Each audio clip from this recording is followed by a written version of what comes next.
যখন গোলাগুলি শুরু হয় প্রথম আমরা খুব মানে বুঝতে পারিনি।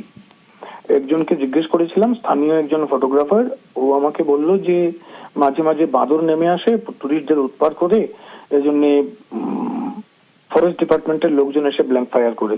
তো সেভাবে ক্যাজুয়ালি নিয়েছি। তারপর ফায়ারিং এর সংখ্যাটা বাড়তে থাকলো, 2, 3।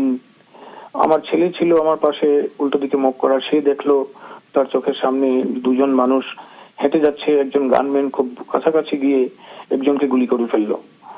তো এটা দেখে সে আমাকে ইশারা করলো এবং আমি, আমার স্ত্রী, আমার ছেলে আমরা একটা গাছ এর নিচে আশ্রয় নিলাম।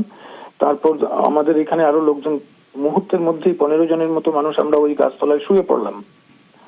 তখন গানম্যান আমাদের এখানে এলো। একজন লোক তখনও শুতে পারেননি, তিনি দাঁড়িয়ে আছেন, শোবেন ভাবছেন হয়তো। তাকে একটা কি একটা কিছু বললো, বলে আর মানে 1 সেকেন্ডের মধ্যেই